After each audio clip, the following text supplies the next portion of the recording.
Imagine standing on the shore of a calm, freshwater lake. It's a beautiful morning. Suddenly, the water begins to churn. A whirlpool forms, not a small one, but a monster a quarter-mile wide. It starts swallowing everything. Barges, trees, docks, and a massive oil drilling rig all drag down into a dark abyss. Then the impossible happens. The river that flows out of the lake reverses direction, creating the tallest waterfall the state has ever seen. This isn't a scene from a disaster movie.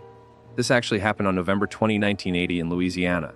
And the craziest part, the trigger for this entire catastrophe wasn't an earthquake or a bomb. It was a simple, subtle math error on a map. Welcome to the story of Lake Peigneur. Hi everyone, welcome back. Today we are doing a deep dive into one of the most bizarre engineering disasters in history. We're looking at what happens when two massive industries, oil drilling and salt mining, try to occupy the same patch of earth and get their calculations wrong by just a few hundred feet. To understand how a lake disappears in a few hours, we first need to look at what was happening beneath the surface of Jefferson Island, Louisiana. So here's the setup. In 1980, Lake Peigneur was a shallow, freshwatersman's paradise. Average depth, only about 3 to 5 feet.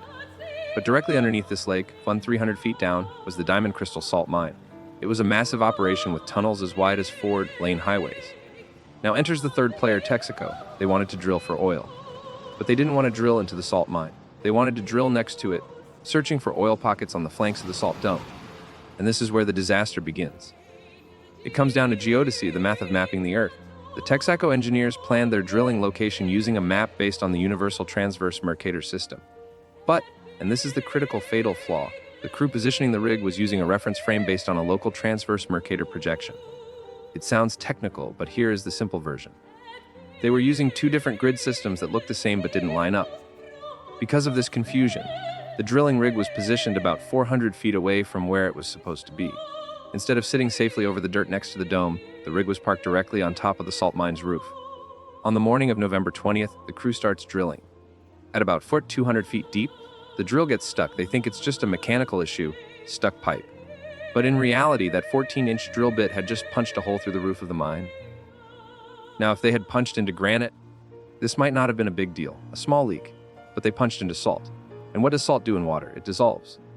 As fresh lake water rushed down that tiny 14-inch hole, it ate away the salt, making the hole bigger, which let more water in, which dissolved more salt. It was a runaway feedback loop. That 14-inch hole grew into a crater within minutes. Up on the surface, the rig began to tilt. The crew heard loud popping sounds, the sound of the earth fracturing beneath them.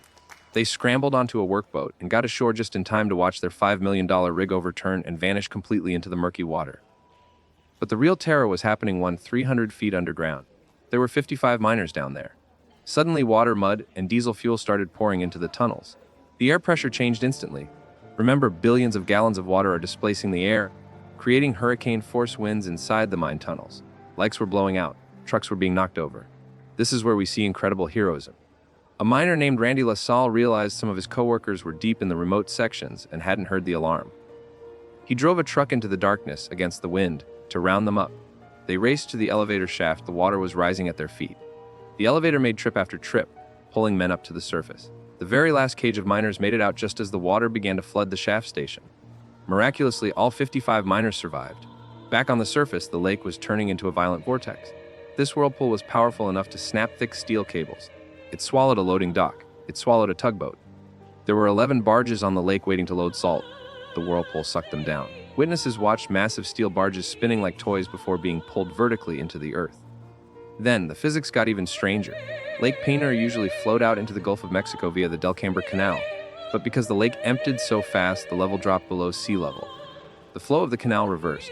Saltwater from the Gulf of Mexico rushed backwards into the empty crater. As this water hit the edge of the lake bed, it created a temporary waterfall that was 164 feet high, the tallest waterfall ever recorded in Louisiana. In less than 2 days, 3.5 billion gallons of water vanished underground. When the dust settled, or rather, when the water leveled out, Lake Peigneur was gone. Well, old Lake Peigneur was gone. The shallow 5-foot freshwater lake was replaced by a deep, brackish crater that went down 200 feet. The freshwater bass and catfish died instantly, replaced by saltwater species like redfish and sharks. The legal battles were huge. Texaco and the drilling company paid out millions to the salt mine and local landowners. The mine was ruined forever and closed down, but the story doesn't end in the 80s. Today, that salt dome is used for natural gas storage.